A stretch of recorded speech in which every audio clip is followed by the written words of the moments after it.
berkenan untuk mengampuni setiap dosa dan kesalahan kami. Nah, doa kami ya Tuhan, di dalam nama anak-Mu Tuhan Yesus Kristus, kami menyerahkan ibadah ini. Amin.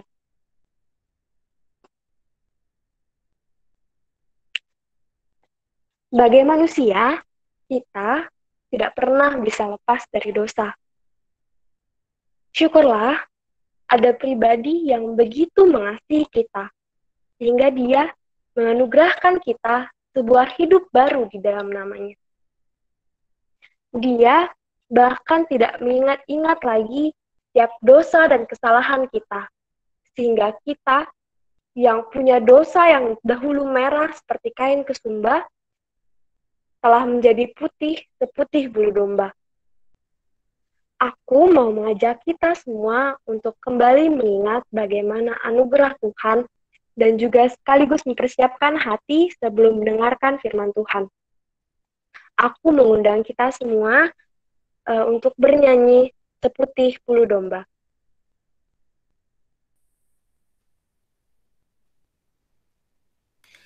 Tak kau lupakan diriku, kau ingatku adalah debu, tetapi kau meninggikannya di hadapan malaikatmu. Tak kau hapuskan namaku dari kitab kehidupanmu. Kau tak malu mengakuinya di hadapan Bapa. Kau Allah yang tiada mengingat lagi segala kesalahanku yang telah Engkau ampuni.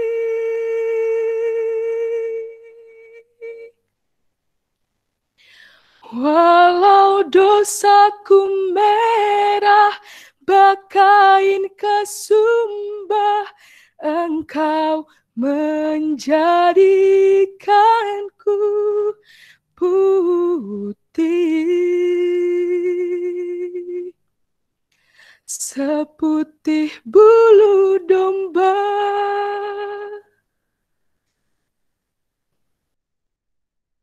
Teman-teman, saat ini kita akan mendengarkan firman yang akan disampaikan oleh Bang Alex, tapi sebelumnya mengingatkan teman-teman untuk yang punya pertanyaan, silahkan ajukan pertanyaan teman-teman tentang doktrin manusia dan dosa dengan mengunjungi www.slide.do dengan kode PPMA. Boleh teman-teman tuliskan pertanyaan teman-teman di kolom yang disediakan, dan juga kalau seandainya ada pertanyaan yang sama dengan pertanyaan yang hendak teman-teman tanyakan, silahkan teman-teman beri like pada pertanyaan tersebut. Begitu ya teman-teman, silahkan ditulis pertanyaannya, nanti akan dijawab pertanyaannya sekitar 5-6 pertanyaan yang paling banyak ditanyakan. Pada Bang Alex, dipersilakan. Baik, selamat sore teman-teman sekalian. Mari sama-sama kita akan berdoa sebelum membaca merenungkan firman Tuhan. Mari kita berdoa. Bapa di dalam surga, kami kembali bersyukur, berterima kasih untuk cinta kasih dan anugerah-Mu yang Kau berikan bagi kami. Hari ini kembali kami boleh belajar bersama-sama, memahami apa yang menjadi kehendak Tuhan di dalam kami memahami tentang manusia, diri kami, dan juga tentang dosa. Waktu ke depan kami persembahkan ke dalam tangan pengasihan-Mu, Tuhan yang memimpin, baik hamba-Mu yang menyampaikan, setiap kami yang mendengar, dan juga diskusi di antara kami. Tolong kami pada akhirnya bukan hanya menjadi pendengar-pendengar firman yang setia, tapi mampukan dengan kuasa dari Roh-Mu yang kudus, kami dimampukan menjadi pelaku-pelaku firman-Mu di dalam hidup kami, di dalam masa muda kami. Bersabdalah ya Tuhan, kami umat-Mu sedia mendengarnya, dalam satu nama yang kudus, nama yang berkuasa, nama Tuhan kami Yesus Kristus. Kami menyerahkan pemberitaan firman-Mu.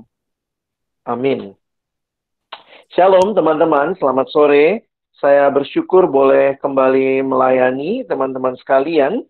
Dan hari ini kita akan bicara tentang doktrin manusia dan dosa. 2 minggu ini kita sama-sama akan membicarakan hal ini. Dan saya juga ingatkan kalau teman-teman ada pertanyaan, tadi sudah diingatkan berkali-kali, silakan itu boleh kalian akses ke Slido. Dan ini akan menolong kita juga melihat apa sebenarnya yang teman-teman mungkin rindu untuk pelajari. Karena jujur aja doktrin manusia dan dosa adalah dua bagian besar juga yang bisa kita bahas. Dan saya juga terus bergumul setiap kali bawakan doktrin di persekutuan mahasiswa. Apa sih yang teman-teman ingin tahu dan pelajari? Karena sekali lagi kalau di sekolah teologi kan ini dibahasnya 1 semester, 14 kali pertemuan, 3 SKS misalnya begitu ya. Jadi tentu tidak semua hal bisa dibahas tuntas, tetapi saya sangat mendorong teman-teman untuk belajar menggali, mencari sendiri, termasuk juga rindu membaca buku-buku rohani yang menolong untuk kita bukan hanya bukan hanya jadi orang Kristen tanpa pengertian, tapi kita juga bisa memahami dengan jelas kekristenan kita dan termasuk apa yang menjadi pemahaman Kristen tentang manusia dan dosa. Nah, saya rindu ini tidak hanya jadi pembahasan yang mengisi pikiran kita, karena itu sembari kalian mungkin belajar, mendengar, kalian bertanya, tapi mari izinkan Tuhan mengevaluasi hidup kita melalui setiap kebenaran firman. Saya akan banyak menggali firman Tuhan dan saya berharap teman-teman nanti juga bisa belajar memahaminya. Nah, saya mulai dengan pertanyaan ini begitu ya. Memang pertanyaan siapakah manusia? Siapakah saya menjadi pertanyaan yang ditanyakan manusia sepanjang zaman. Dan ini bukan hanya baru sekarang, bukan hanya pertanyaannya anak muda, tetapi ini pertanyaan yang ditanyakan manusia sepanjang zaman. Who am I? Sebenarnya, untuk membahas pertanyaan ini ada 3 pertanyaan lain yang menjabarkan pertanyaan ini. Yaitu yang pertama adalah pertanyaan tentang dari mana saya datang. Lalu yang kedua adalah pertanyaan untuk apa saya di sini. Dan yang ketiga adalah pertanyaan mau kemanakah saya. Jadi sebenarnya kalau kita membahas hal ini, teman-teman ini tidak terlepas dari, kalau dalam bahasa Inggris lebih gampang ingatnya ya, pertanyaan pertama itu berkaitan dengan past. Saya ini dari mana datangnya? Lalu present, untuk apa saya di sini? Dan future, akan kemana hidup saya? Nah, menurut banyak ahli, bahwa sebenarnya pertanyaan ini yang terus sedang dijawab oleh banyak manusia saat ini. Bahkan, ilmu pengetahuan pun memberikan jawaban tentang hal ini. Contohnya, kalau kalian belajar politik misalnya, maka orang akan bilang, siapakah manusia? Manusia makhluk politik. Wah, dia ada untuk melakukan hal-hal berkaitan dengan politik. Lalu yang ekonomi, yang belajar ekonomi bilang, oh maaf, manusia itu makhluk ekonomi. Lihatlah, semua motivasi-motivasi dasarnya digerakkan oleh kebutuhan ekonomi. Kenapa kuliah? Oh, kuliah itu supaya nanti bisa kerja. Berarti ada motif ekonomi dong. Kalau kerja punya duit, akhirnya bisa melangsungkan hidup. Wah, yang lain bilang, oh enggak, manusia itu makhluk yang berkaitan dengan biologis misalnya ya. Ada yang mengatakan bahwa manusia hanyalah sekumpulan sel-sel begitu ya. Dan nanti setiap orang, saya misalnya belajar komunikasi, saya juga akan ngomong, oh manusia adalah makhluk komunikasi. Nah teman-teman, realita ini membuat kita menyadari bahwa sebenarnya pertanyaan dasar ini terus ditanyakan sepanjang zaman dan terus berupaya dijawab. Nah, saya coba pakai pendekatan yang berbeda. saya ingin mengajak kita melihat tentang pendekatan cerita. Sebenarnya, tanpa kita sadari, setiap kita sedang menghidupi sebuah cerita. Sadar atau tidak. Nah, saya kutip kalimat dari Timothy Keller. Dia mengatakan orang tidak bisa membuat apapun menjadi sesuatu yang masuk akal atau memiliki arti tanpa menempatkannya di dalam semacam alur cerita. Nah, ini realitanya kehidupan. Bahwa selalu ada cerita di baliknya. Jadi pertanyaan mendasarnya ini nih. Whose story are you living? Teman-teman lagi hidupi kisahnya atau ceritanya siapa? Begitu ya. Nah, yang menarik kalau kita sadari atau tidak, sebenarnya agama memberikan kepada kita sebuah cerita. Setiap agama punya ceritanya. Cerita tentang dari mana manusia datang, lalu manusia itu lagi ngapain di sini dan mau kemana hidupnya. Ada yang mengatakan manusia ini adalah hasil berantemnya para dewa. Waktu dewa berantem, ada manusia. Oh, manusia adalah kecelakaan sejarah. Ada juga yang mengatakan manusia itu nggak ada masa depan. Habisnya itu di sini. Jadi hidup itu ya sekarang. Nggak ada lagi masa depan. Jadi sebenarnya teman-teman, kita itu sadar atau tidak sedang ditawarkan cerita oleh berbagai pendekatan agamawi. Sehingga pertanyaan ini jadi penting. Apa sih cerita yang sedang teman-teman hidupi? Dan saya mau mengajak kita sebagai orang Kristen, orang percaya, tentunya cerita yang sedang teman-teman dan saya hidupi harusnya ceritanya Allah. Ceritanya Allah dari mana belajarnya, dari mana mengertinya? Ya, kita orang percaya melihatnya semua dari perspektif kitab suci.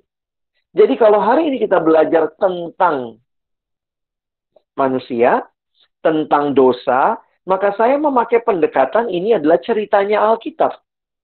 Sehingga teman-teman bisa lihat nih, apa sih kalau lihat Alkitab diperes begitu rupa, Alkitab itu ada 4 kisah utama. Mulai dari penciptaan, lalu kemudian kejatuhan dalam dosa, lalu kemudian penebusan, redemption, dan akhirnya ada pemulihan segala sesuatu atau disebut sebagai new creation. Nah, kekristenan di dalam Alkitab yang kita miliki menawarkan cerita yang utuh. Mulai dari penciptaan sampai nanti Tuhan akan datang kembali. Nah, ini yang disebut sebagai the big story of the Bible. Nah, pertanyaannya apakah teman-teman sebagai orang Kristen, orang percaya bisa menjawab doktrin manusia, dosa dari perspektif ini? Nah, itu yang saya mau kita pelajari. Dengan waktu yang tersedia, saya memutuskan hari ini akan membahas 2 yang pertama. Tentang creation dan fall. Dan minggu depan baru saya masuk ke redemption dan new creation. Memang saya melihat beberapa pertanyaan yang teman-teman ajukan, itu kaitannya ke minggu depan sebenarnya ya. Ke redemption, ke new creation. Tapi saya tetap coba mengangkatnya dulu begitu ya. Nah, sehingga saya ingin kita melihat, menarik sekali kalau ingat bagan ini, saya selalu ingat tulisannya John Stott dalam buku Isu Global. John Stott mengingatkan kita bahwa sebenarnya apapun yang teman-teman mau pelajari, mau pahami dari sudut pandang Kristen, tempatkanlah di bawah 4 pembagian ini. Nah, dia menggunakan istilah creation itu yang benar. Yang benar itu kayak apa? Itu namanya creation. Lalu kan waktu jatuh dalam dosa, dia menggunakan pertanyaan, apa yang salah? Jadi kalau yang creation, bagaimana seharusnya yang benar? Lalu kemudian waktu fall, apa yang salah? Apa yang terjadi? Ya. Lalu kemudian redemption adalah pertanyaan bagaimana dibaharui. Jadi redemption bicara pembaharuan. Dan ketika bicara new creation, ini bicara yang sempurna. Jadi bisa ingat ya, apa yang baik, apa yang salah, lalu apa yang dibaharui, dan kemudian apa yang sempurna. Jadi sebenarnya Alkitab memberikan kita perspektif memandang segala sesuatu dari hal ini. Nah, karena itu saya coba tempatkan doktrin manusia ini di dalam 4 perspektif ini. Pertama, kalau creation, manusia itu yang benernya gimana sih? Ya, manusia itu adalah dicipta oleh Allah. Lalu, apa yang salah? Oh, yang salah, Alkitab menceritakan kepada kita manusia itu jatuh ke dalam dosa. Lalu kemudian apa yang terjadi? Bagaimana pembaharuan terjadi? Oh, ketika manusia ditebus di dalam Kristus. Dan nanti ketika sempurna, yaitu manusia akan mengalami disempurnakan di dalam perspektif new creation. Jadi sebenarnya kita akan coba melihat 4 cakrawala ini dengan menempatkan manusia di dalamnya. Kita mulai dari yang pertama ya. Nah, manusia diciptakan oleh Allah. Nah, saya pikir ini sebenarnya mungkin buat kita take it for granted. Dari kecil juga kita udah orang Kristen, udah tahu, oh manusia dicipta Allah. Tapi jangan lupa teman-teman, ada banyak orang yang menolak Allah sebagai pencipta. Alkitab kita jelas. Sejak awal kitab, yaitu kitab Kejadian, kitab Kejadian mencatat awal mula segala sesuatu dan dituliskan sejak awal mulanya manusia itu bukanlah makhluk yang independen. Alkitab dengan jelas mengatakan bahwa manusia adalah ciptaan Allah. Yuk sama-sama kita baca ayatnya. Kejadian pasal 1 ayat 26 sampai 28. Jadi saya rindu kita belajar doktrin, kita tahu ayatnya. Bahwa di mana dikatakan manusia itu dicipta oleh Allah. Makanya orang Kristen kita menolak teori evolusi dalam pengertian bahwa manusia bukanlah sebuah proses evolusi yang panjang dalam sejarah, tetapi Allah yang menciptakan manusia. Kejadian 1:26, berfirmanlah Allah, baiklah kita menjadikan manusia menurut gambar dan rupa kita, supaya mereka berkuasa atas ikan-ikan di laut, dan burung-burung di udara, dan atas ternak, dan atas seluruh bumi, dan atas segala binatang melata yang merayap di bumi. Maka Allah menciptakan manusia itu menurut gambarnya. Menurut gambar Allah diciptakannya dia, laki-laki dan perempuan diciptakannya mereka. Allah memberkati mereka, lalu Allah berfirman kepada mereka, beranak cuculah dan bertambah banyak, penuhilah bumi dan taklukkanlah itu, berkuasalah atas ikan-ikan di laut dan burung-burung di udara dan atas segala binatang yang merayap di bumi. Saya rindu kita pelajari mendalam supaya kita bisa lihat seharusnya itu kita kayak apa. Jadi makanya yang tadi abang bilang di depan, sambil kita belajar, mari kita evaluasi hidup kita. Dan termasuk kita mulai aware nih, kenapa saya demikian? Loh, kenapa saya tidak seperti awalnya Tuhan ciptakan saya? Nah, kita nanti bisa lihat sama-sama. Begitu Alkitab bicara penciptaan manusia, maka kita diingatkan manusia adalah ciptaan Allah. Dan kalau ada pencipta, ya pencipta itu berarti dia penguasa, dia pemilik, dia tuan. Dan konsekuensi logisnya apa? Manusia, dalam hal ini Adam dan Hawa ya, adalah ciptaan Allah. Berarti manusia adalah punyanya Allah, miliknya Allah, atau kita biasa pakai istilah hambanya Allah. Jadi teman-teman sadari betul bahwa ini bukanlah berarti manusia itu makhluk yang independen. Nggak bisa. Kita itu makhluk yang bergantung kepada Allah. Alkitab dengan jelas mengingatkan kita akan hal itu. Sehingga ketika manusia mengatakan saya nggak butuh Allah, itu seperti mengingkari keberadaannya.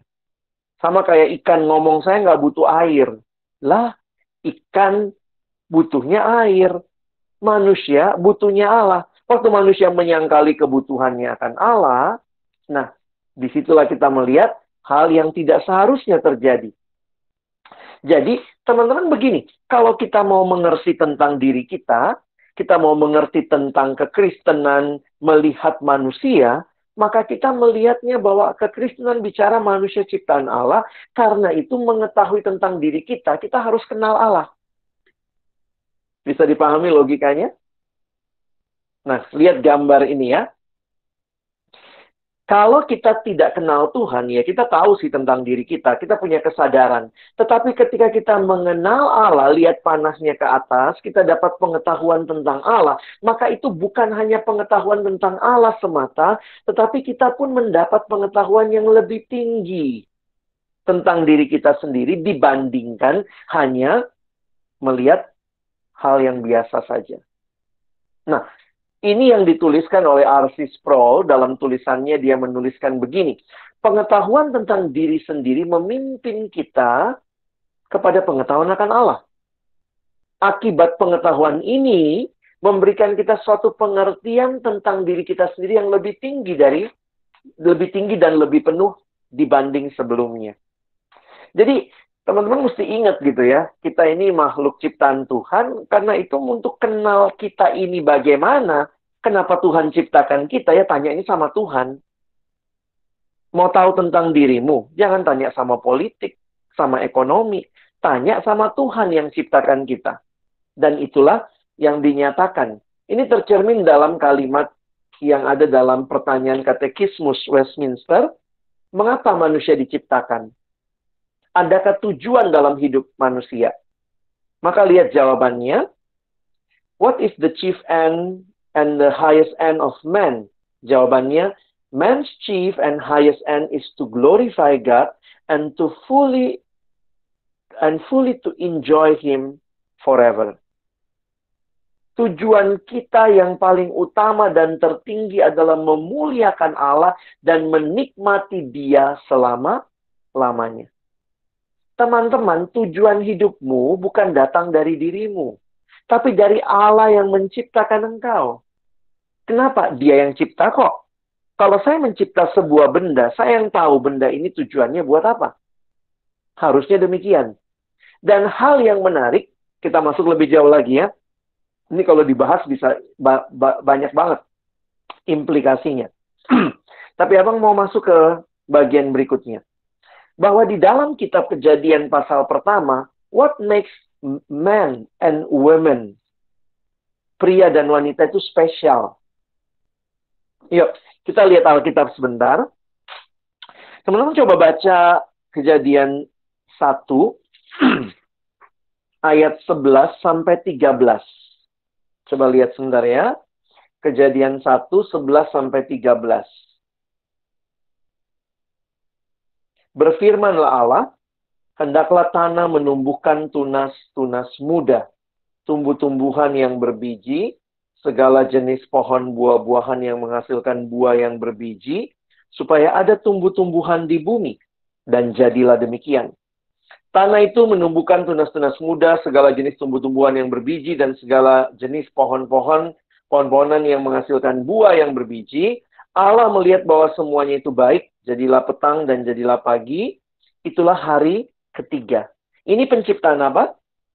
Penciptaan tumbuhan.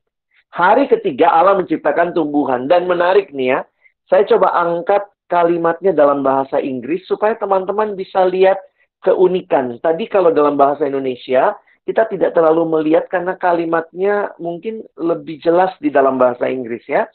Coba lihat. Kalau kalian bisa bahasa Inggris, nah perhatiin. Let the land produce vegetation, seed-bearing plants and trees on the land that bear fruit with seed in it, according to their various kinds. Lihat ya. And it was so. The land produced vegetation, plants bearing seed according to their kinds. And trees bearing fruit with seed in it, according to their kinds. And God saw that it was good. Then there was evening and there was morning the third day. Perhatikan yang abang garis bawahi. Bahwa tumbuhan itu diciptakan according to their various kinds. Atau dengan bahasa lain, kalau bahasa Indonesia menggunakan istilah jenisnya. Jadi sebenarnya tumbuhan itu diciptakan menurut jenisnya. Nah, logikanya begitu. Contoh, teman-teman pernah lihat mangga kan? Mangga ada apa aja di dunia? Ada mangga, jangan bilang mangga manis, mangga busuk, mangga asam ya, enggak ya. Tapi jenis-jenis mangga, ada mangga apa? Mangga golek, mangga arum manis, mangga macan, mangga apalah, semua hal ya tentang mangga. Nah, perhatikan, mangga-mangga yang berbeda-beda ini, semua itu diciptakan mewakili sebuah jenis. Sehingga kalau kita lihat buah model begitu, kamu tuh udah otomatis ada tahu langsung ini jenisnya, oh ini mangga-manggaan. Kira-kira begitu ya. Jadi mangga, apapun jenisnya, berbagai jenis mangga, diciptakan mewakili sesuatu jenis. Atau mungkin kita pakai istilah apa? Kemanggaan. Wah ya. Jadi mangga diciptakan mewakili kemanggaan. Nah, kira-kira gitu. Terus contoh apa lagi? Pisang. Pisang juga ada banyak macam. Ada pisang kepok, ada pisang raja, ada pisang Ambon, ada pisang susu, ada pisang apa. Nah, semua jenis pisang itu diciptakan mewakili kepisangan. Nah, kira-kira gitu. Jenisnya, according to their various kinds, tapi ada jenisnya yang yang mewakili. Ini semua mewakili jenisnya. Nah, menarik ya. Semua tumbuhan according to their kinds. Nah, tapi yang menarik lihat lagi, ketika diciptakan animals, nah, abang langsung ke bahasa Inggrisnya ya. Manusia diciptakan ayat berapa tadi? Kejadian 1 ayat 26. Perhatikan kapan animals diciptakan? Kejadian 1, 24, 25. Lihat itu. Jadi ini sebelum penciptaan manusia, and God said, let the land produce living creatures according to their kinds. Lihat ya. Livestock, creatures that move along the ground, and wild animals, each according to its kind. And it was so. God made the wild animal according to their kinds, the livestock according to their kinds, and all the creatures that move along the grounds according to their kinds. And God saw that it was good. Nah, teman-teman lihat ya, menarik sekali bahwa ternyata bukan cuma hewan, bukan cuma tumbuhan yang diciptakan according to their kinds, tapi hewan juga begitu. Contoh, di dunia kamu pernah lihat gajah di mana aja, atau kamu tahu ada gajah di mana aja.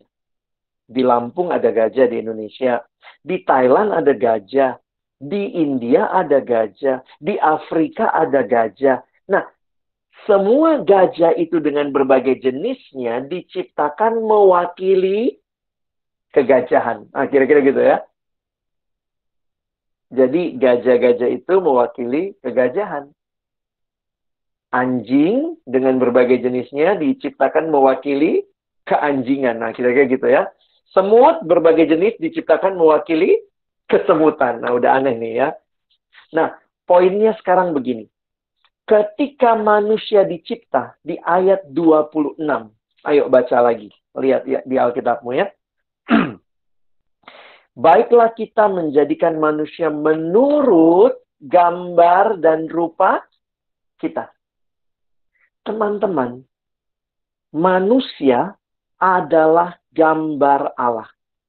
Tidak ada ciptaan yang lain yang dikategorikan seperti manusia. Manusia adalah gambar Allah. Perhatikan, ayat 27, maka Allah menciptakan manusia itu menurut gambarnya, menurut gambar Allah. Teman-teman, waktu saya mempelajari hal ini, saya jadi lihat lagi ya, bahasa Inggrisnya. Teman-teman coba perhatikan. So God created man in his own image, in the image of God. Teman-teman, ini poinnya.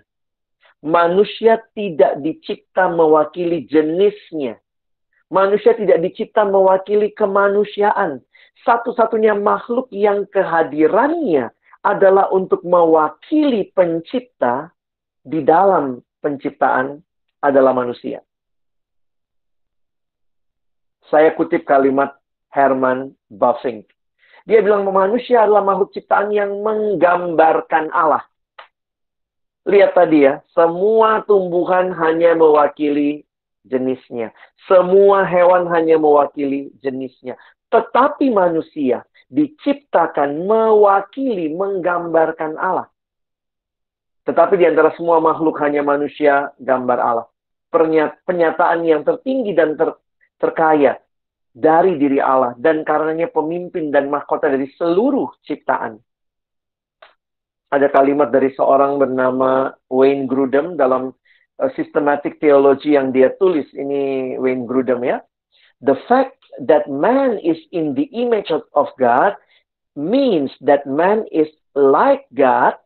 Tentu keserupaan dengan Tuhan, gambar dan rupa, bukan berarti Tuhan punya fisik seperti kita. Tetapi ada karakter yang sama yang harusnya tercermin. Dan, itu yang kedua, and represents God. Jadi manusia itu mewakili Allah. Contoh, teman-teman biasa lihat gambar, lihat foto. Foto itu kan mewakili. Saya pernah beberapa kali kasih ilustrasi ini, saya pergi ke sekolah-sekolah. Nah, biasanya kalau di kelas, di depan, di samping burung Garuda tuh, atau di depan kelas tuh, selain burung Garuda tuh, ada 2 foto kan. Presiden sama wakil presiden. Lalu saya tanya waktu itu sama anak-anak SMP. Saya tanya, mana presiden kita? Terus mereka semua nunjuk ke foto itu. Itu di belakang saya. Itu katanya. Saya bilang, numpang tanya, kalau ini presiden kita, di sekolahmu ini ada berapa presiden? Karena setiap kelas punya 1 foto. Saya bilang presidennya cuma 1. Yang kamu bilang, kamu tunjuk itu bukan presiden. Itu cuma fotonya. Tapi itu bukan cuma foto biasa, itu fotonya presiden. Teman-teman bisa lihat bahwa gambar itu mewakili. Dan ketika dikatakan manusia gambarnya Allah, maka manusia mewakili Allah. Wah, ini kalau kalian pelajari mendalam, jadi indah sekali. Awalnya berbeda sekali dengan cerita yang ada di beberapa cerita lainnya. Khususnya dalam agama-agama yang lain, manusia dianggap sebagai yang tadi saya bilang gitu ya, dalam mitologi Yunani misalnya dewa-dewa berantem, lalu kemudian ada manusia. Manusia itu kayak kecelakaan sejarah, manusia itu kayak dewa nggak jadi gitu ya. Oh, kekristenan tidak. Alkitab kita langsung mengatakan manusia adalah gambarnya Allah. Dignity-nya ada. Nah, itu bisa nanti kita bahas lebih jauh ya. Nah, tapi Abang ingin kita coba lihat keindahan-keindahan ini.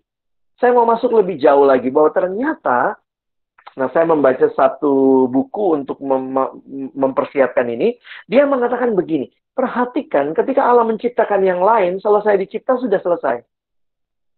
Tetapi ketika kita membaca ayat 26-28, maka kita melihat bahwa Allah yang mencipta, dia mencipta dengan personal sekali.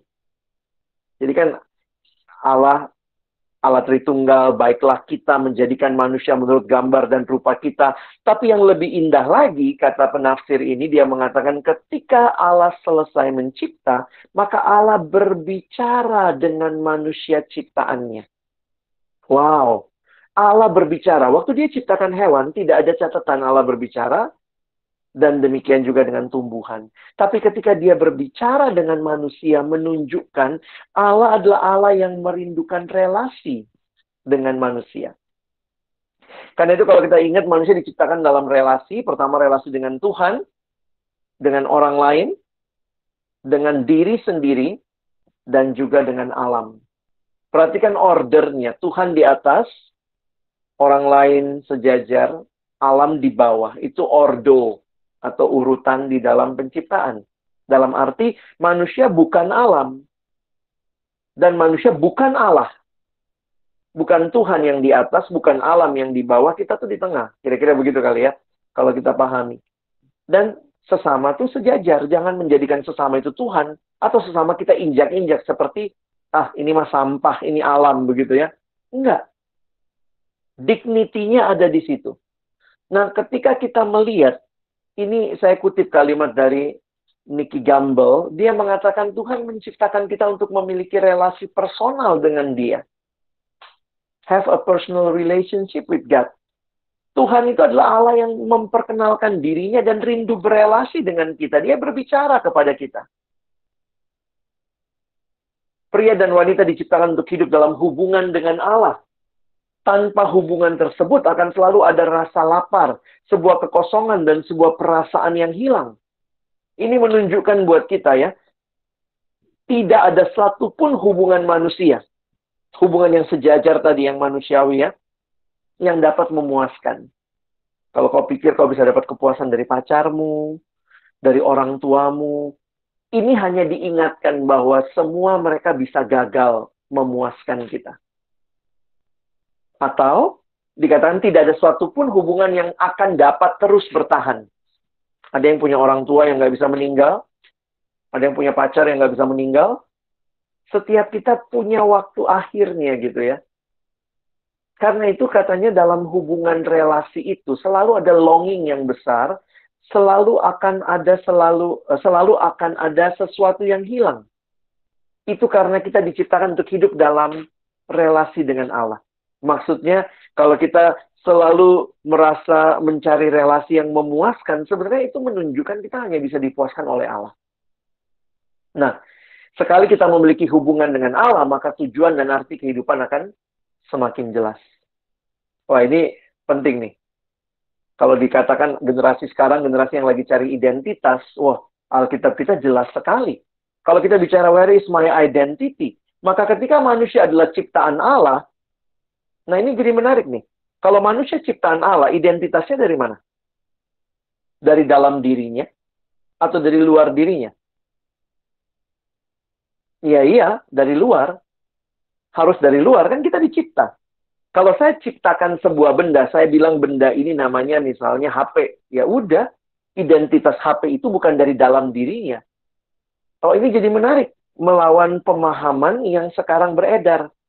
Ayo, look inside you. Follow your heart. Follow your heart. No. Kita bukan manusia yang harus lihat identitas dari dalam diri kita. Kita harus lihatnya kepada yang menciptakan kita. Identitas kita dari luar diri, bukan dari dalam diri. Dan dari luarnya jangan salah juga. Karena banyak yang bilang look inside you. No, itu yang ditawarkan dunia sekarang. Tapi you need to find from outside yourself. Tapi tentunya bukan dari creation. Kalau sesama ciptaan memberikan kamu identitas ya salah juga. Dari luar, tapi harus dari creator. Dari pencipta. Karena itu, ingat. Our identity, atau your identity and my identity, our identity and purpose come from God. Teman-teman jangan merasa hidup ini sia-sia. Beberapa orang, aduh kayaknya lebay banget. Gue mau bunuh diri aja. Kayaknya gue nggak berharga. Gue nggak tahu ngapain gue hidup. Nah itu makanya pertanyaan mendasarnya itu ya. Saya ini dari mana? Ngapain saya di sini? Dan mau kemana hidup saya? Alkitab menjawab itu semua buat kita. Bahkan sejak kitab Kejadian. Bahwa kamu itu diciptakan oleh Allah. Karena itu Allah lah yang paling punya rencana indah buat hidupmu. Jadi mengenai identity.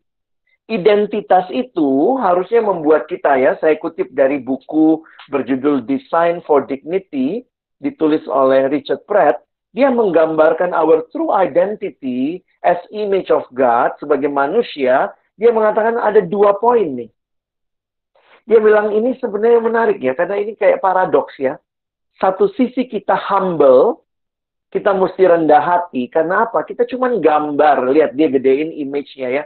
Lu tuh cuma image. Jangan sombong. Kamu dan saya gambar Allah. Berarti kita bukan Allah. Kita cuma gambarnya Allah. Tapi at the same time, kita harus punya dignity. Kita punya satu keberhargaan. Kenapa? Karena kita adalah gambarnya Allah. Bukan gambar biasa. Lihat yang dia besarkan di situ kata God-nya. Our true identity harusnya at the same time membuat kita humble, tapi juga punya dignity. Dan ingat, jangan lupa bahwa identitas itu bukan kita dapat, kita cari, kita usahakan. Makanya kalimatnya menarik. True identity, not gain, bukan dicari, bukan dikejar. Tapi given, dikasih sama pencipta. Karena itu dalam hidup teman-teman dan saya tidak perlu membuktikan identitas kita. Nah itu dunia selalu begitu ya. Orang tua kita aja kadang-kadang juga begitu. Orang tua kita waktu anaknya lulus, iya nih anakku udah jadi orang sekarang. Emangnya sebelumnya monyet gitu ya. Sorry ya. Maksudnya kayak Orang tua kita mengatakan kalau kamu sudah berhasil, udah kerja, bisa kasih papa mama uang, barulah kamu berharga. Loh, nggak demikian. Di dalam Tuhan, you don't have to prove anything. You are accepted, you are loved, you are precious. Kita berharga, kita tuh unik. Tidak ada duanya. Walaupun kembar, pasti beda. Alfa sama Ega beda tuh ya. Itu sama nggak orang ini? Jadi pasti ada perbedaan begitu ya. Jadi ini menunjukkan bahwa ada keunikan. Dan perhatikan di dalam Alkitab, ini ayat-ayat terkenal ya. Kalimat Tuhan kepada bangsa Israel, tapi saya melihat ini juga secara konteks luas, bisa dikenakan bagi kita. Oleh karena engkau berharga di mataku dan mulia, dan aku ini mengasihi engkau. Teman-teman, kalau kau lagi bergumul dengan identitasmu, keberhargaan dirimu, kiranya firman Tuhan ini menegaskan bahwa Tuhan mengasihimu. Kamu berharga bukan karena apa yang kau lakukan, bukan karena prestasi studimu, bukan karena apa yang bisa kau capai, tapi karena Dia yang ciptakan kamu bilang kamu berharga. Dan Tuhan mau kita hidup bagi kemuliaan-Nya. Semua yang disebutkan dengan namaku yang kuciptakan untuk kemuliaanku. Your identity is secure in God. Dan bukan hanya identitas, your purpose. Teman-teman, ada tujuan. Perhatikan tadi ayat 28 ya. Dikatakan, beranak cuculah, penuhilah bumi, dan taklukkanlah itu. Teman-teman punya tujuan. Ada mandat budaya yang Tuhan berikan. Untuk berkarya dalam dunia ini. Penuhi bumi, taklukkanlah itu. Berkuasalah, beranak cuculah. Itu menunjukkan kepada kita bahwa ada rencana Allah bagi kita. Jangan merasa ngapain gue hidup ya. Dalam tafsiran kepada pemahaman, penuhi bumi dan taklukkanlah, maksudnya secara sederhana begini. Apa yang Tuhan mau? Kamu bisa menaklukkan bumi sehingga kamu bisa hidup darinya. Kira-kira begitu. Taklukkan bumi bukan kayak menaklukkan ini kayak musuh dengan bumi. Tetapi taklukkanlah supaya melalui bumi ini kamu bisa hidup. Nah, sehingga saya harus mengatakan demikian dalam tafsiran yang luas. Waktu teman-teman bekerja, atau sekarang kalian belum kerja, kalian lagi studi, supaya nanti kamu bisa bekerja, supaya dengan bekerja kamu bisa mengelola bumi, dan dari bumi ini kamu bisa dapat makan, kamu bisa dapat uang, itu dalam kaitan mandat budaya ini, memenuhi tujuan ini. Jadi teman-teman ingat baik-baik. Ketika engkau sedang studi, studilah dengan baik. Itu panggilan Tuhan buatmu untuk menaklukkan bumi. Ini panggilan Tuhan buatmu untuk benar-benar bisa bekerja dengan excellence nanti. Untuk bisa menaklukkan bumi sehingga engkau bisa dapat kehidupan dari dalamnya. Dan bukan hanya buat dirimu. Tapi kau bisa bagi buat orang lain. Nah, itu sebenarnya kalau dibahas lagi mandat budaya indah sekali ya. Jadi ya, termasuk mandat prokreasi ya. Kita menikah, lalu punya anak, dan seterusnya. Tapi yang menarik yang saya ingin garis bawahi, bahwa sebenarnya, perhatikan baik-baik, di dalam Tuhan memberikan mandat kepada kita, ingat. Ini ya. Tuhan pemiliknya. God's ownership. Kita bagiannya stewardship. Kadang-kadang kita jadi lupa. Lupanya apa? Kita pikir kita pemiliknya. Tuhan yang tamu. Lo ingat, kamu dan saya yang dipercayakan Tuhan bumi ini. Ya, kita yang dikasih kesempatan. Penuhilah bumi, taklukkanlah itu. Di dalam Kejadian 2 ayat 15 jelas lagi. Tuhan punya taman, kita diminta untuk mengusahakan taman itu. Jadi kita itu bukan pemilik taman. Teman-teman dan saya bukan pemilik taman. Kita cuma pengelolanya, steward.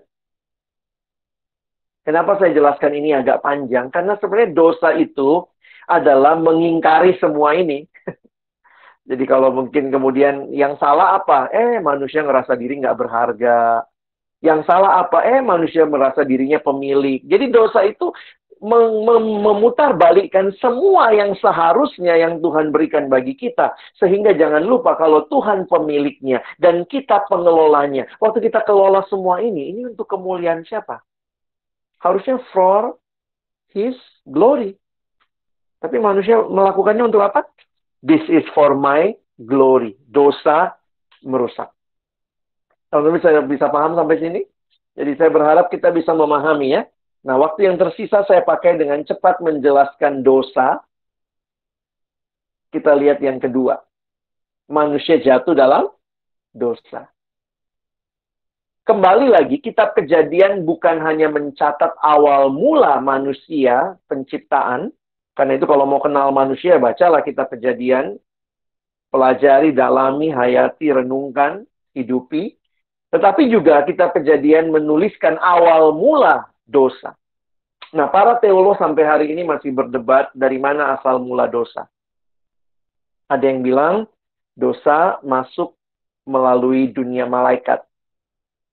Lalu ada yang mengatakan mungkin itu sebelum manusia dicipta. Jadi sebelum manusia dicipta berarti nampaknya sudah ada dosa. Karena manusia kemudian juga bisa tergoda melakukan dosa. Sehingga berarti dosa sudah eksis sebelumnya. Nah, ada beberapa tafsiran yang menyatakan, mengkaitkan dengan kejatuhan malaikat Allah. Di dalam bagian Alkitab yang lain diingatkan bahwa malaikat terang itu yang jatuh. Dan karena itu terjadi pemberontakan di dalam dunia malaikat yang membuat akhirnya si iblis itu memimpin pasukan untuk melawan Allah. Kira-kira seperti itu secara teologis penjelasannya. Kita tidak dikasih tahu dengan jelas sebenarnya dari mana atau kapan dosa itu masuk, tetapi penjelasan yang bisa dipertanggungjawabkan secara logis adalah melihat ini karena kejatuhan malaikat. Beberapa tafsiran mengatakan kapan terjadi, banyak yang kaitkan dengan ketika Allah menciptakan terang.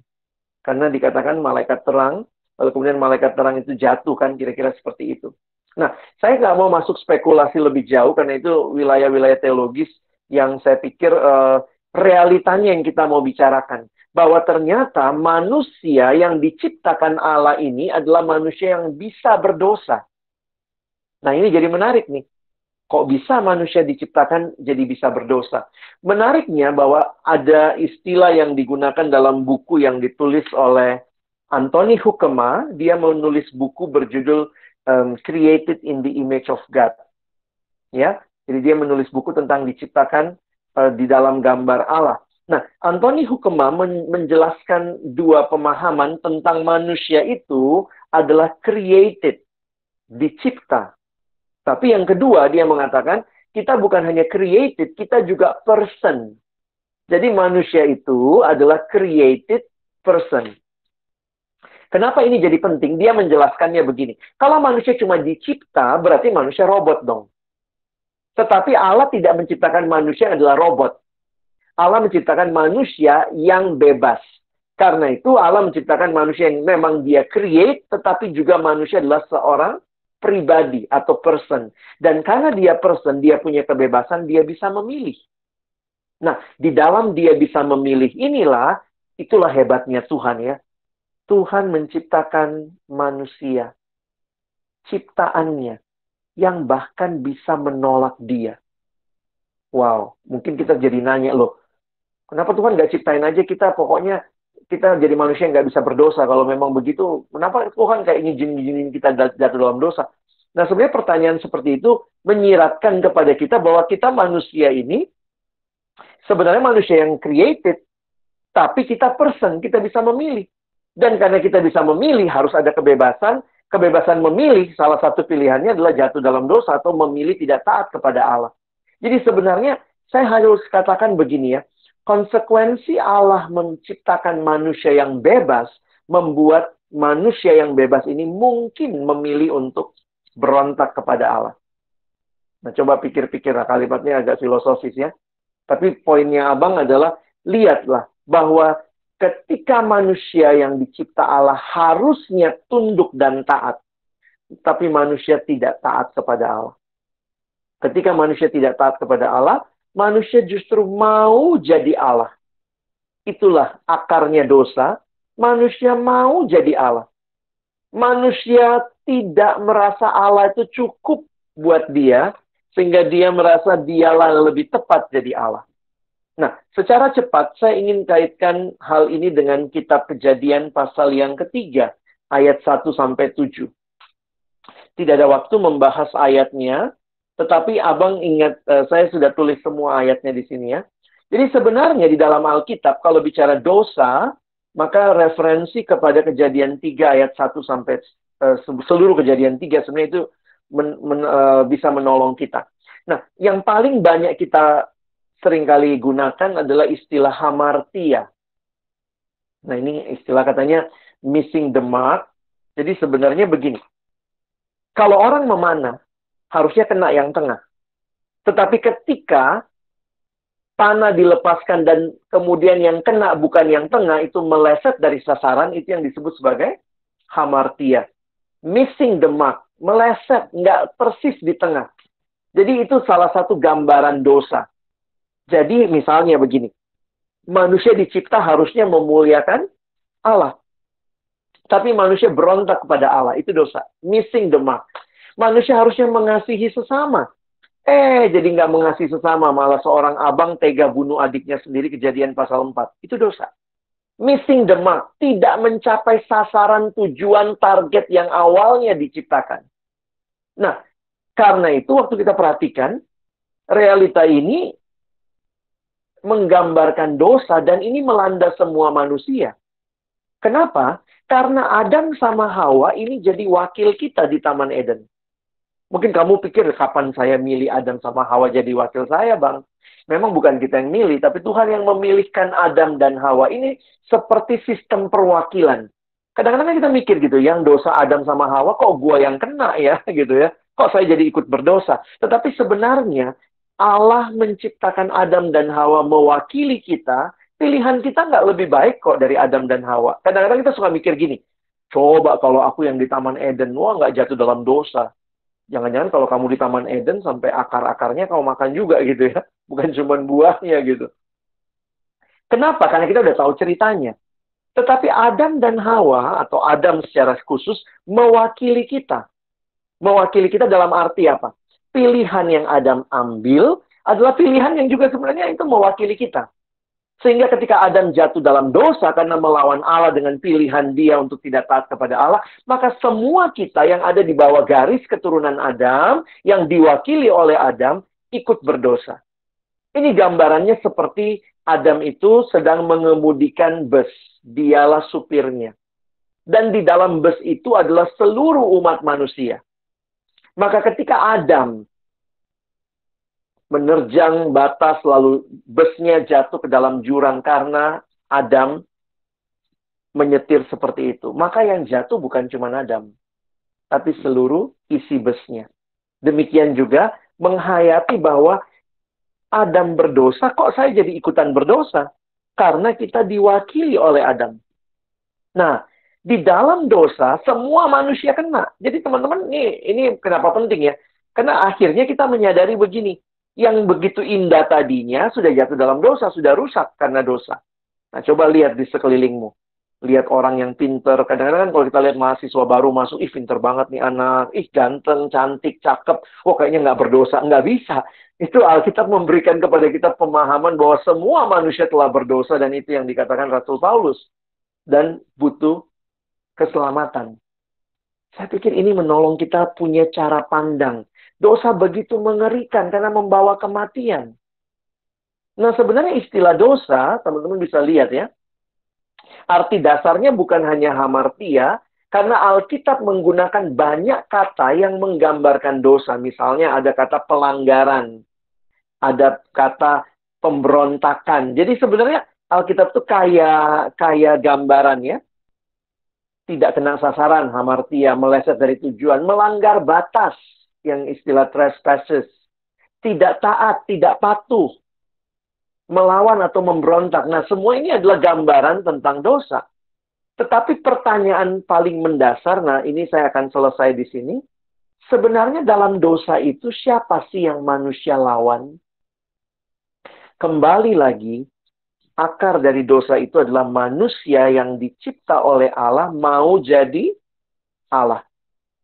Sehingga saya meminjam penjelasan John Stott untuk melihat Kejadian pasal 3 di dalam 3 hal berkaitan dengan Allah. Apa yang terjadi di Taman Eden? ketika manusia berontak kepada Allah, apa yang manusia tolak? Apa yang manusia ingkari? Yang pertama, John Stott mengatakan manusia mengingkari kebenaran Allah. God's truthfulness. Perhatikan ya, teman-teman, lihat ayatnya. Di Kejadian 2 ayat 16-17, Tuhan sudah kasih perintah kepada manusia. Semua pohon dalam taman ini boleh kau makan buahnya dengan bebas. Tapi pohon pengetahuan tentang yang baik dan yang jahat itu, janganlah kau makan buahnya, sebab pada hari engkau memakannya, pastilah engkau mati. Lalu, masih ingat ya Kejadian 3 ayat 4? Ular berkata kepada perempuan itu, sekali-kali kamu tidak akan mati. Sekarang pertanyaannya, sebenarnya kalau kalian jadi manusia, harus lebih percaya, kalau kalian jadi manusia, kalian manusia ya, kita harusnya lebih percaya siapa? Iblis atau Tuhan? Tuhan sudah bilang, jangan makan, nanti mati. Maka saya mengutip lagi yang dikatakan John Stott tadi ya. Di dalam dosa, manusia mengingkari kebenarannya Allah dan menggantikan dengan kebenaran yang dia pikir sendiri, dia rasa sendiri lebih benar. Dan sayangnya, dia percaya. Waktu ular bilang, nggak akan mati. Dia melawan dan melanggar. Selanjutnya, di dalam dosa, manusia mengingkari kebaikan Allah. Makanya kalau teman-teman perhatikan, sekali lagi Kejadian 3 ya, ular paling cerdik dan segala macam, lalu kemudian perhatikan kalimatnya, tentulah Allah berfirman, semua pohon dalam taman ini jangan kamu makan buahnya, bukan? Benar nggak sih itu kalimat Tuhan? Kalau baca lagi yang tadi, ular ini ngutip ayat salah gitu ya. Kan Allah bilang begini, semua pohon dalam taman ini boleh kamu makan, satu jangan. Ular balik. Tuh, Tuhan kan ngomong, semua nggak boleh makan. Padahal Tuhan bilang, semua boleh makan, satu jangan. Itulah kebangetannya manusia ya. Makanya lihat tuh, iblis memang ini bapa pendusta. Dia balikin tuh firman Tuhan. Dia berkata, semua pohon dalam taman ini jangan kamu makan buahnya, bukan? Puji Tuhan, Hawa sadar loh sebenarnya. Hawa langsung ngomong gini, bukan, enak aja lu iblis gitu ya. Nggak gitu, Tuhan nggak ngomong begitu. Nanti kalau kalian lihat percakapannya ya, di ayat yang berikutnya. Sahut perempuan itu kepada ular itu, buah pohon-pohonan dalam taman ini boleh kami makan. Lu salah, bukannya nggak boleh makan. Boleh kami makan. Yang tengah yang nggak boleh. Tapi iblis, nah ini, goda lagi.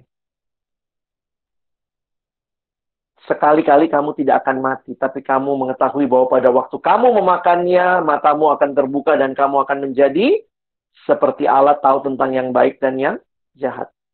Apa yang iblis goyang bagi hidup Hawa? Hidup manusia? Allah serius nggak sih? Allah baik nggak sih sama kamu? Kalau baik, kenapa sih dia nggak kasih tahu yang baik dan yang jahat? Sehingga dosa itu mengingkari kebaikan Allah.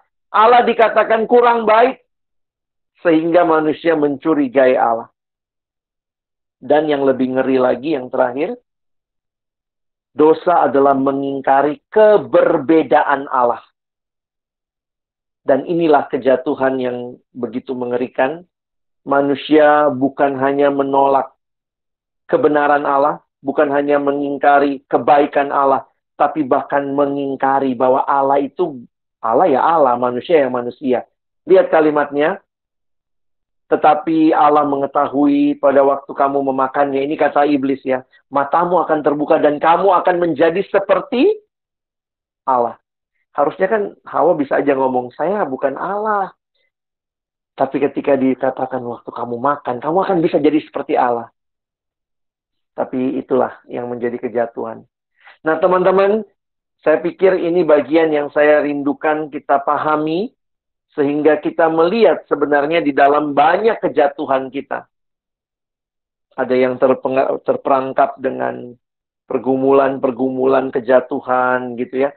Saya melihatnya ya bisa jadi kita mengulangi kesalahan yang sama di Taman Eden. Kita nggak terlalu yakin Tuhan tuh baik sama kita.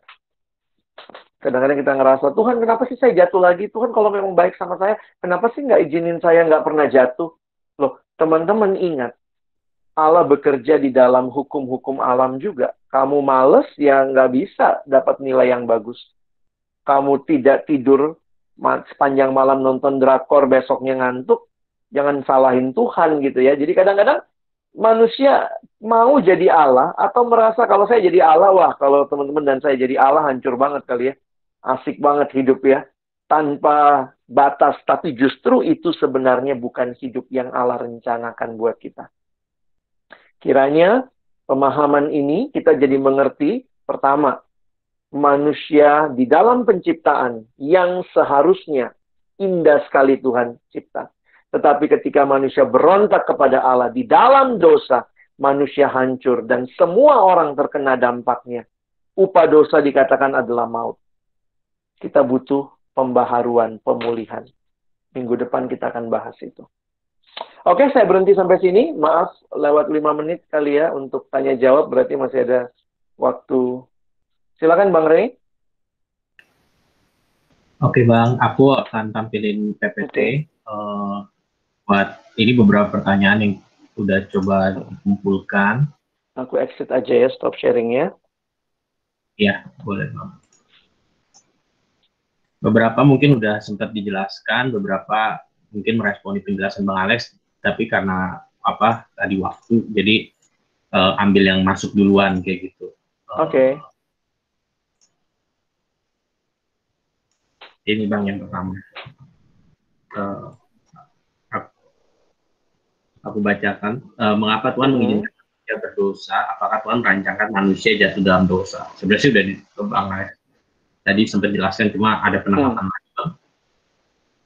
Kalau saya lihatnya begini kali ya, ada yang mikirnya Allah tuh kayak ya kita memang ya pada dasarnya mencurigai Allah ya. Tuhan ini kayaknya nggak baik nih. Kenapa sih kalau dia tahu bakal jatuh dalam dosa kok tetap dia ciptain?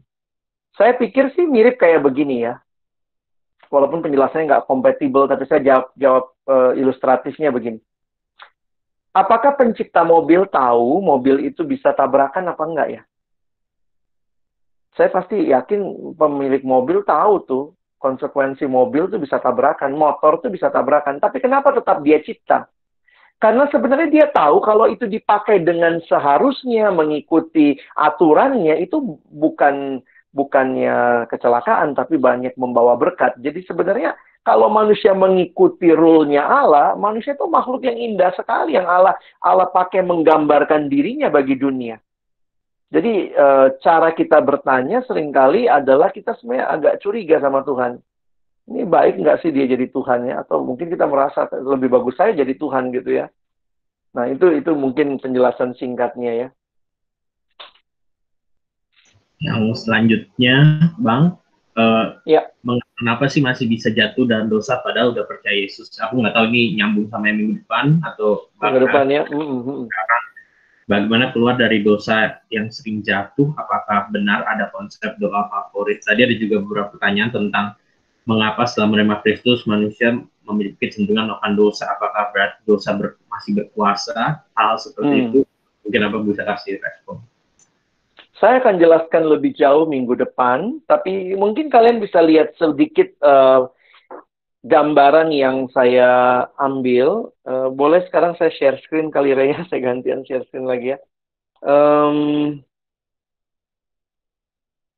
Ini adalah bagan yang dibuat oleh Santo Agustinus, atau ya Agustinus Bapak Gereja, ketika dia mencoba melihat relasi manusia dengan dosa. Dia menggunakan 3 istilah dalam bahasa Latin ya. Jadi Agustinus pakai istilah yang pertama namanya posse. Posse berarti bisa. Peccare berarti berdosa. Non berarti tidak. Nah, dia bilang waktu manusia dicipta, creation, kita punya status itu posse peccare. Berarti bisa berdosa. Waktu jatuh dalam dosa, statusnya dia menuliskan non posse non peccare. Artinya apa? Tidak bisa tidak berdosa, berarti pasti berdosa. Nah, waktu ditebus, nah ini waktu kita lihat ya minggu depan, waktu kita ditebus, maka kita diberikan status sekarang bisa untuk tidak berdosa. Beda dong, waktu dalam dosa, tidak bisa tidak, pasti berdosa. Tetapi sekarang setelah ditebus, Tuhan berikan hati yang baru, seperti janjinya, Dia berikan kerinduan yang baru, maka kita dimampukan, bisa untuk tidak berdosa. Makanya kata Paulus di dalam Roma pasal 6, jangan lagi kamu menghambakan diri kepada dosa. Jadi perjuangan kita dengan dosa adalah, kita sudah dibebaskan dari perhambaan, tapi kadang-kadang kitanya yang masih mau, aduh saya mau jadi hamba dosa lagi lah gitu, kira-kira begitu. Jadi ini yang Paulus ingatkan kepada jemaat Roma, kamu sudah punya kuasa dalam Kristus.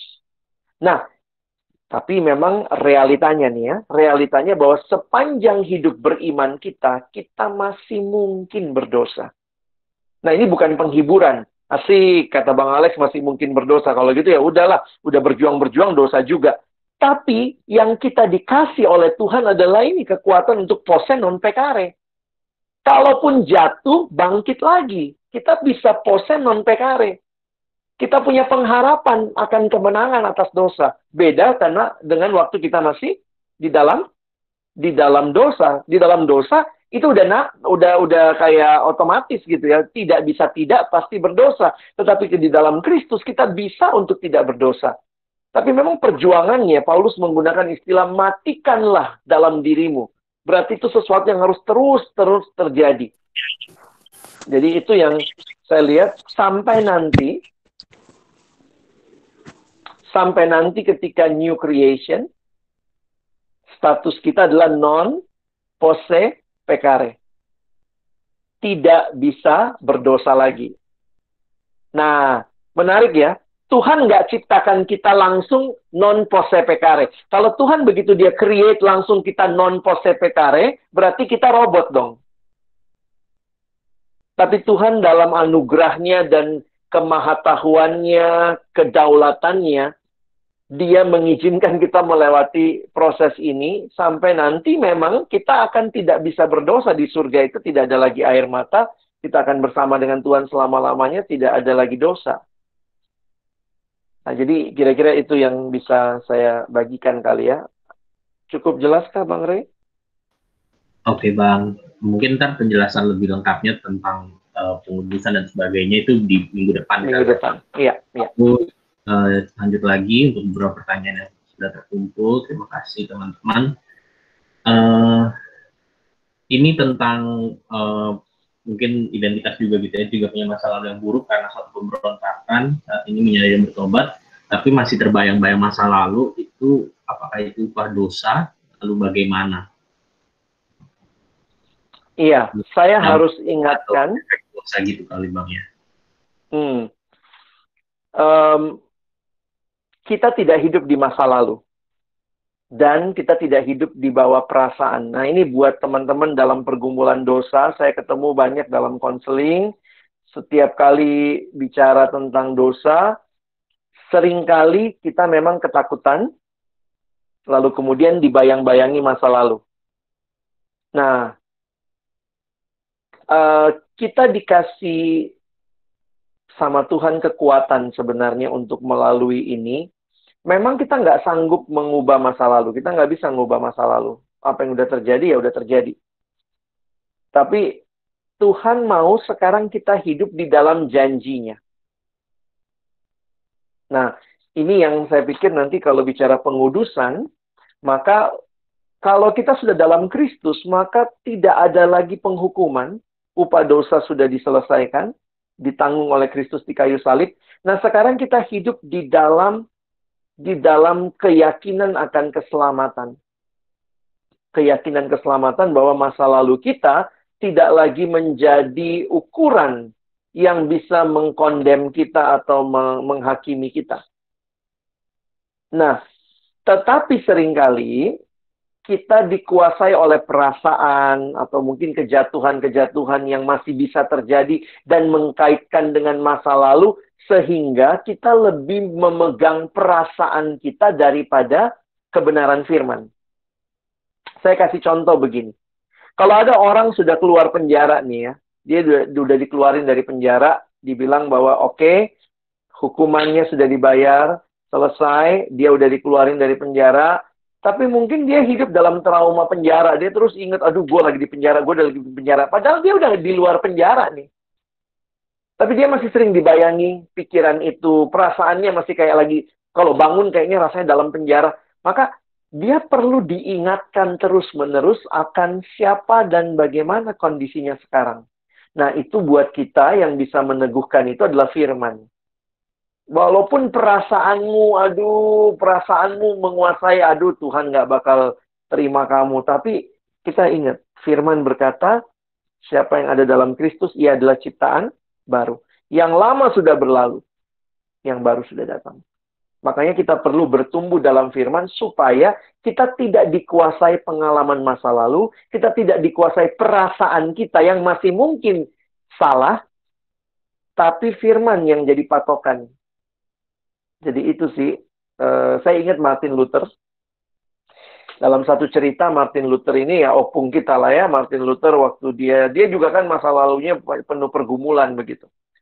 Nah, dia di rumahnya katanya di ruang studinya di Jerman. Satu waktu katanya seperti ya, ini seperti ya, bukan khusus beneran, tapi seperti. Dia merasa kayak iblis itu datang mendakwa dia. Ingat ya, iblis itu memang kerjaannya mendakwa dia. Mendakwa adalah iblis membeberkan, katanya iblis itu bawa gulungan, isinya daftar dosanya Luther. Wah, gulungannya panjang banget gitu. Terus kemudian iblis tuding, nih, kamu ini mana mungkin Tuhan terima kamu. Lihat dosa-dosamu, lihat dosa-dosamu. Wah, waktu itu Luther sangat dikuasai oleh perasaan itu. Tapi kemudian dia ingat firman Tuhan. Dia ambil tinta. Ini katanya ya, dia ambil tinta. Dia lemparkan tinta itu waktu itu ya ke tembok lah ya. Ke tembok lalu tinta itu turun menutupi tembok dan dia berkata, betul itu semua dosaku. Aku pernah lakukan semua itu. Tapi Kristus sudah menebus aku. Lunas harganya dibayar. Dia siram tinta itu. Sehingga kalau kita sekarang ke wisata lah ya, ke rumahnya Luther di Jerman itu, masih ada katanya tembok itu di mana tinta yang meleleh itu menjadi saksi bahwa seringkali kita masih dikuasai oleh pengalaman dan perasaan. Tapi Tuhan sudah menebus, menyelamatkan kita. Kita harus pegang firman-Nya, jangan pegang perasaanmu. Kira-kira gitu, Bang Rey. Thank you, Bang. Aku coba ini lagi lanjut. Misalnya seorang sedang berjuang untuk lepas dari dosa, tapi berada dalam lingkungan orang yang membuat lagi jatuh dalam dosa. Bagaimana? Gimana, Bang? Pergumulan lawan dosa itu memang seumur hidup.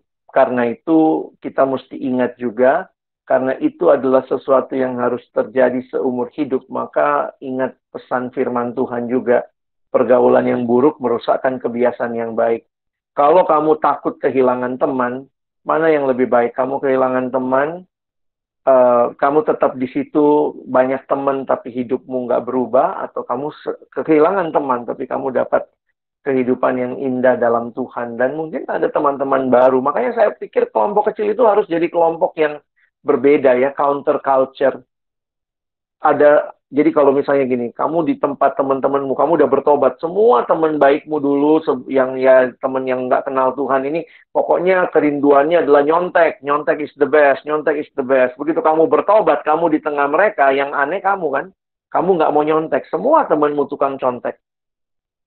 Sehingga ada yang pernah datang sama saya, bilang gitu juga, karena dia bilang, Bang, gimana nih? Semua teman saya ngerokok, saya udah kenal Tuhan, saya nggak mau ngerokok.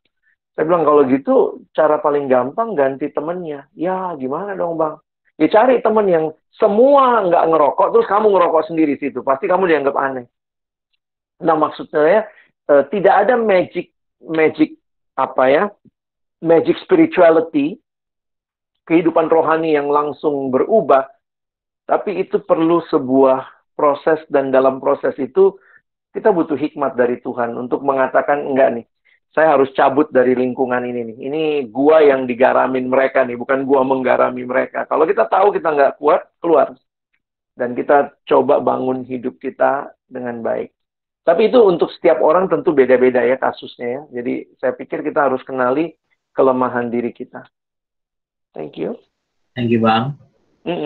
Ini pertanyaan, kekerasan bahkan pembunuhan dilakukan oleh beberapa tokoh Alkitab kali ya. Maksudnya dosa, bagaimana menanggapi itu, meskipun itu terhadap bangsa asing. Meskipun itu apa? Meskipun itu terhadap bangsa-bangsa asing. Gitu. Oh, saya pikir kalau kita melihat kekerasan, itu ada pembahasan lain ya. Yang dalam arti maksudnya saya begini. Saya sadar betul kekerasan di dalam Alkitab itu bukan pola yang harus diikuti, tetapi dalam kenyataannya Tuhan yang maha adil, maha tahu, maha berdaulat itu mengizinkan itu terjadi. Jadi ya istilahnya let God be God lah ya. Tuhan misalnya pakai Babel untuk menghukum Israel. Jangan lupa loh, Babel itu bangsa yang keji banget. Jadi dia pakai kekerasan untuk menghukum umat Allah begitu. Nah, tapi waktu dipelajari ternyata memang pada akhirnya kan Babelnya dihukum juga. Jadi memang dalam dunia yang lama, perjanjian lama khususnya, kesannya kayak pembunuhan itu biasa sekali. Bahkan Tuhan nyuruh ya, waktu masuk Kanaan, matiin semua perempuan, anak-anaknya semua dimatiin.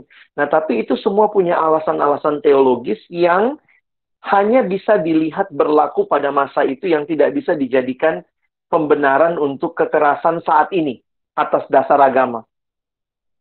Jadi, salah satu artikel yang menarik, kalau kalian tertarik, ditulis oleh Pak Yongki Karman, nanti coba cari di dalam ini ya. Googling juga dapat mungkin ya. Dia pernah nulis artikel tentang sublimasi kekerasan dalam agama. Jadi dia coba melihat teks-teks perjanjian lama dan dia kasih alasan-alasan. Alasannya misalnya, kenapa Tuhan suruh matiin Kanaan? Karena Kanaan itu memang bejat banget, ngeri banget itu. Dosa Kanaan, bayangkan mereka terbiasa mempersembahkan anaknya untuk korban kepada dewa. Jadi karena itu waktu Israel masuk ke Kanaan, Tuhan memang minta matiin semua, istilahnya kalau kamu izinin mereka hidup, kamu yang nanti akan ikut dewa mereka. Nah, jadi poinnya adalah bukan kekerasannya yang kita tiru, tapi kita melihat gitu ya. Dalam konteks itu kedaulatan Allah ya, itu yang Tuhan izinkan dengan pergumulan bangsa waktu itu ya.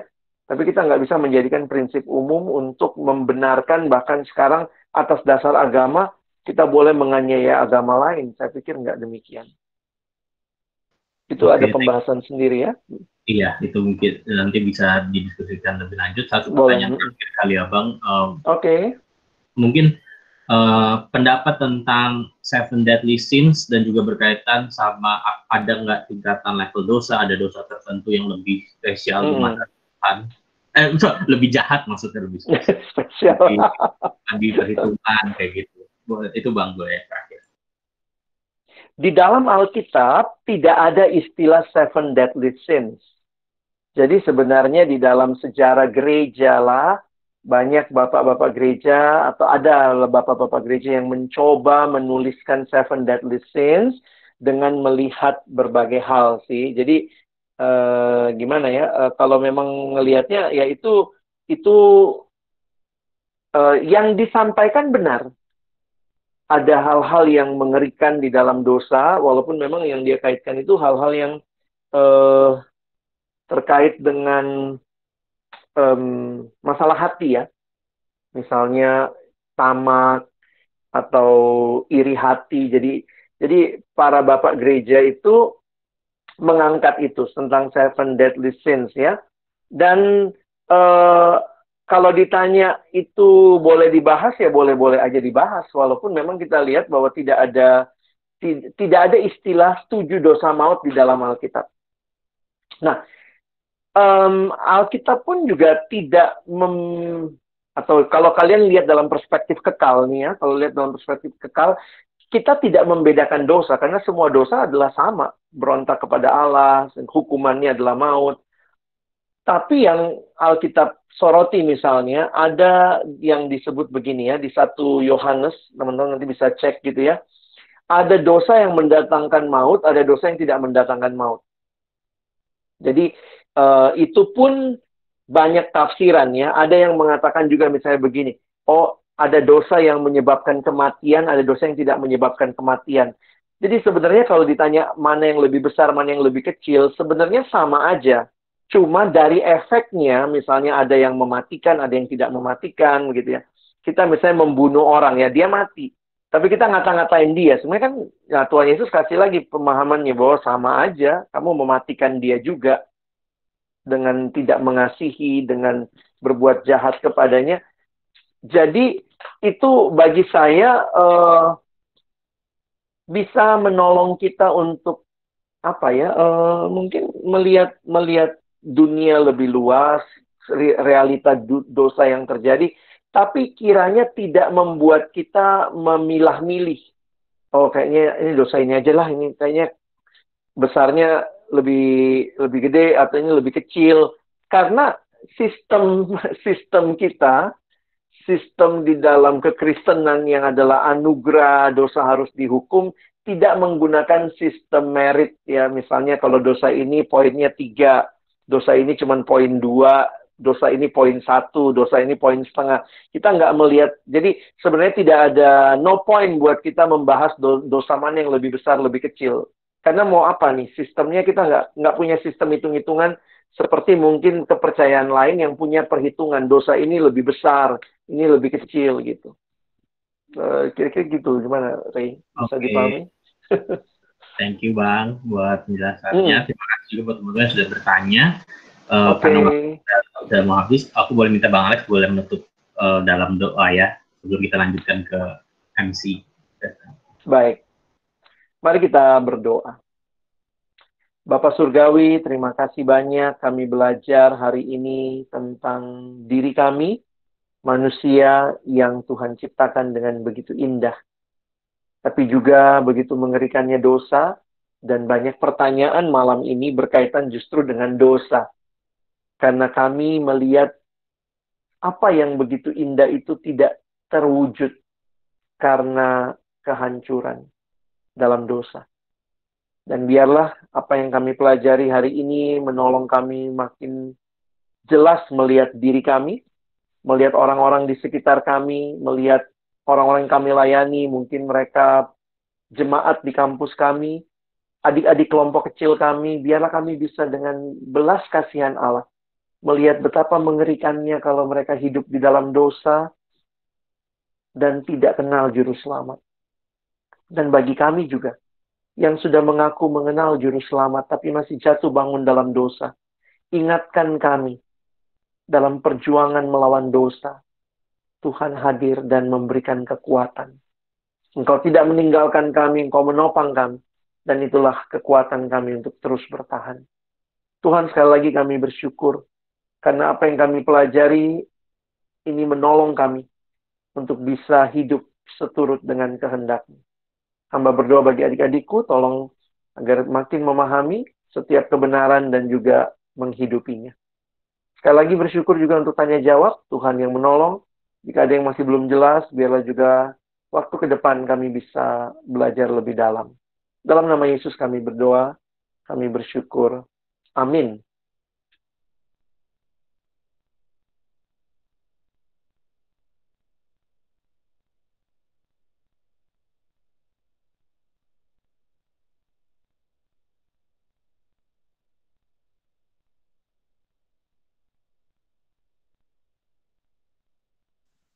Baik, terima kasih untuk Bang Alex yang udah memberitakan firman Tuhan hari ini tentang manusia dan dosa. Dan aku merasa sangat terberkati hari ini tentang pembahasan mengenai manusia dan dosa. Saat ini kita akan berdoa syafaat. Aku mempersilakan kepada Nilu dari PMK Budi Luhur sebagai pendoa syafaat hari ini untuk memimpin doa syafaat. Teman-teman, mari kita bersatu dalam doa. Kita berdoa. Tuhan, terpujilah nama-Mu. Kami bersyukur, kami berterima kasih Tuhan kalau sampai saat ini Tuhan masih terus memberkati kami sehingga kami boleh berada dalam persekutuan online saat ini. Terima kasih Tuhan. Kami bersyukur untuk firman yang telah dibagikan. biarlah kami menjadi pelaku firman yang baik di hadapan-Mu. Tuhan, saat ini kami akan bersama-sama menaikkan pokok doa kami di tengah pandemi COVID-19 ini, Tuhan. Kami bersyukur kalau saat ini Tuhan berikan pemerintahan yang baik dalam menangani masalah COVID-19 di Indonesia ini, Tuhan. Kami bersyukur untuk pemerintah Indonesia khususnya, untuk segala kebijakan yang telah dilakukan dan akan dilakukan ke depan, pun untuk kebijakan yang akan diberlakukan ke depannya.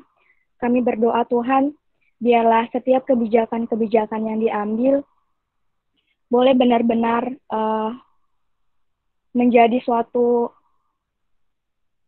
hal yang baik dalam menangani dan mengatasi COVID-19 ini, agar di dalamnya permasalahan ini boleh cepat berlalu dalam kehidupan masyarakat kami.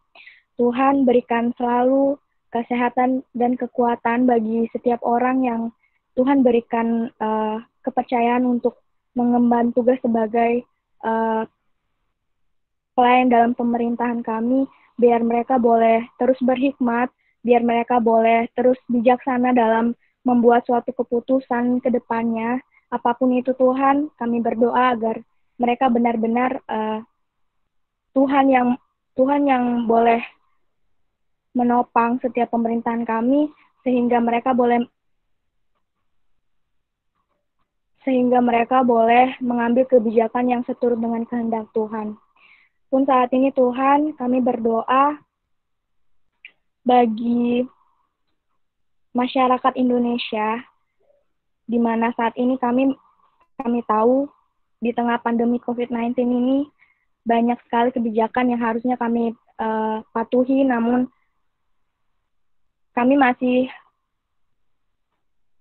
setengah-setengah dalam menjalaninya. Tuhan, ajarkan setiap masyarakat Indonesia untuk benar-benar sadar, benar-benar mengerti bahwa kebijakan yang diberlakukan itu harusnya dijalankan dalam kehidupannya, agar di dalamnya permasalahan ini boleh cepat berlalu. Tuhan, berikan kesadaran kepada masyarakat Indonesia di dalamnya. Pun saat ini kami berdoa bagi regenerasi dalam PMK yang ada, Tuhan. Regenerasi baik itu PKK, baik itu pengurus, dan juga persiapan untuk menyambut mahasiswa baru dalam tahun ajaran yang baru. Kami serahkan regenerasi ini dan penyambutan mahasiswa baru ke dalam tangan pengasihan Tuhan, karena kami yakin dan percaya kalau Tuhan yang akan terus menopang PMK-PMK yang ada melalui pengurus maupun jemaat yang ada. Tuhan berkati PMK-PMK yang boleh Tuhan sediakan di dalam kampus. Bersyukur pula Tuhan untuk kami yang ada saat ini, baik itu untuk kesehatan dan kekuatan yang masih kami peroleh sampai saat ini. Kami bersyukur Tuhan, pun untuk studi kami bersyukur kalau kami masih bisa belajar walaupun dalam suatu proses yang mungkin kami tidak bisa bertemu dengan teman kami tidak bisa bertemu dengan dosen kami, tapi kami bersyukur Tuhan kalau kami masih bisa belajar dengan baik dalam pembelajaran jarak jauh yang tengah kami jalankan. Kami serahkan semuanya hanya ke dalam tangan pengasihan Tuhan. Apapun yang kami alami, kami bersyukur untuk semuanya. Terima kasih Tuhan Yesus, terima kasih di dalam nama Tuhan Yesus kami sudah berdoa. Haleluya, amin. Terima kasih untuk Nilu yang sudah boleh memimpin kita dalam doa syafaat. Saat ini kita juga akan mendengarkan beberapa pengumuman kepada teman kita yang bertugas untuk membacakan pengumuman. Dipersilakan. Ya, selamat sore teman-teman semua. Kali ini aku akan membacakan beberapa pengumuman seperti biasa. Bersyukur untuk pelayan-pelayan kita pada hari ini yang sudah melayani kita. Yaitu ada MC atau pemimpin ibadah, PD dari SIS 2017, juga singer tadi Dinda dari STAN 2018, juga pembicara Bang Alex, dan juga kita juga berterima kasih untuk pendoa syafaat, juga moderator yang sudah melayani. Mari kita berikan apresiasi kita kepada mereka. Pengumuman selanjutnya yaitu untuk pembinaan-pembinaan di minggu ini, yaitu pertama, di minggu depan masih ada lanjutan nih dari Doktrin Manusia dan Dosa Part 2, lanjutan hari ini. Itu di hari Senin, tanggal 25 Mei 2020, jamnya masih sama, jam 5 sampai jam 6.30, secara online. Dan juga ada Kamis depan, Kamis tanggal 21 Mei 2020, itu ada live di YouTube-nya Bang Alex. Itu judulnya Singleness, Burden or Blessing. Itu nanti akan ada di live stream-nya di YouTube Bang Alex. Terus untuk pengumuman selanjutnya, PMKJ online masih akan terus berlangsung sampai bulan Juli 2020. Jadi persekutuan kita masih akan berlangsung secara online sampai bulan Juli tahun 2020. Jadi buat teman-teman semua masih tetap bisa mengikuti sampai bulan Juli gitu. Nah, untuk selanjutnya, untuk rekaman-rekaman PMKJ seperti sekarang atau mungkin rekaman minggu lalu tentang proses prinsip penginjilan dan persiapan penyambutan masa baru yang sudah kita bahas seminggu 2 minggu ke belakang, itu sudah ada teman-teman di rekaman, bisa teman-teman lihat, bisa teman download di bit.ly/rekam PMKJ. Jadi kalau misalnya teman-teman kelewat atau misalnya teman-teman lupa kemarin ada lupa ikut diskusi atau ikut pembinaan yang terlewat, boleh buka di bit.ly/rekam PMKJ. Dan juga ada materi-materi juga mengenai pembinaan CPKK dan PKK di bit.ly/bina CPKK. Dan juga ada bahan diskusi online buat KTB atau KK di bit.ly/tumbuh 30 menit. Jadi buat teman-teman tetap bisa menikmati setiap rekaman yang ada.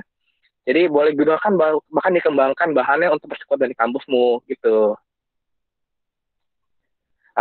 Itu saja pengumuman pada hari ini. Selanjutnya saya kembalikan kepada MC.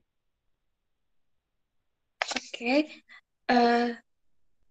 Kita akan melanjutkan pujian kita.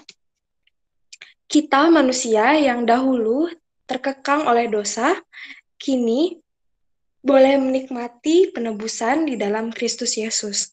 Di dalam Dia, kita bukan lagi anak-anak gelap, melainkan anak-anak terang.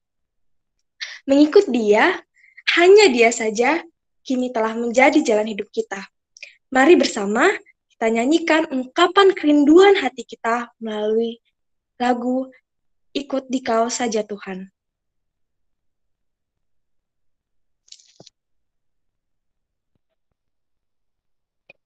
Ikut Dikau saja Tuhan, jalan damai bagiku. Aku selamat dan sentosa hanya oleh darah-Mu. Aku ingin ikut Dikau dan mengabdi padamu. Dalam Dikau selamat bahagia penuh. Ikut Kau di sengsara karena janji-Mu teguh. Atas kuasa kegelapan ku menang Aku ingin ikut Dikau dan mengabdi pada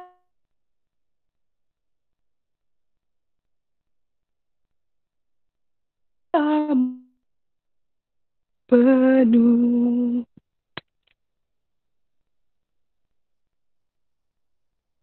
Untuk menutup ibadah kita hari ini, mari teman-teman kita bersatu di dalam doa. Tuhan Allah yang baik, Bapa yang bertahta tinggi di dalam kerajaan sorga, Tuhan Allah yang telah hadir di tengah-tengah kami, Tuhan Allah yang telah memberkati jalannya ibadah ini dari awal hingga akhirnya, Tuhan kami mau bersyukur Tuhan kepadamu untuk setiap pujian yang boleh kami nyanyikan, untuk setiap doa yang boleh kami panjatkan, dan juga setiap firman Tuhan yang boleh disampaikan dan kami dengarkan ya Bapa.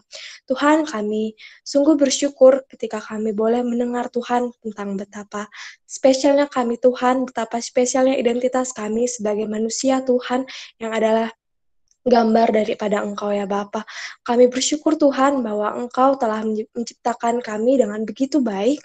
Kami juga telah bersyukur Tuhan telah belajar mengenai kejatuhan mula-mula manusia ya Bapa, kejatuhan dalam dosa. Kami bersyukur Tuhan untuk setiap firman yang boleh kami dengarkan hari ini Tuhan yang telah disampaikan oleh Bang Alex.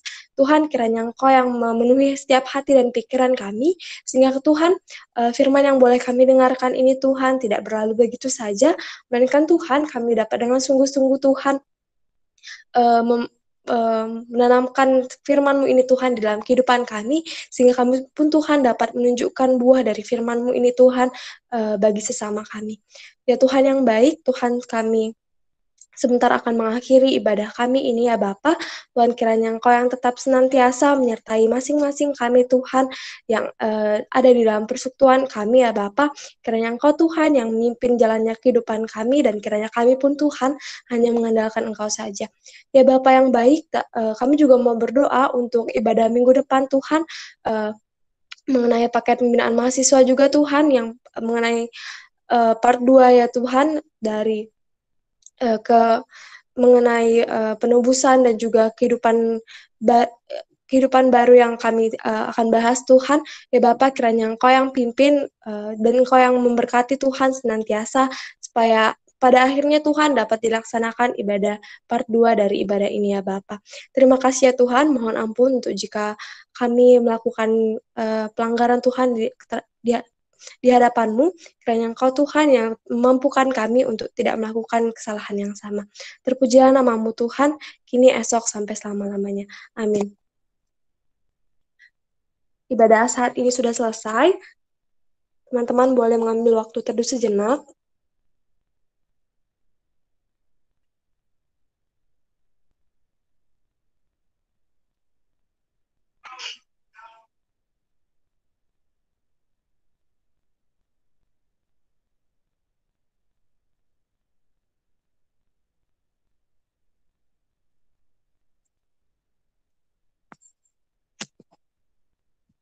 Terima kasih teman-teman untuk kehadirannya. Tuhan Yesus memberkati. Terima kasih teman-teman sudah hadir. Jangan lupa hadir lagi ya minggu depan di part 2. Ditunggu loh teman-teman semua. Tuhan memberkati.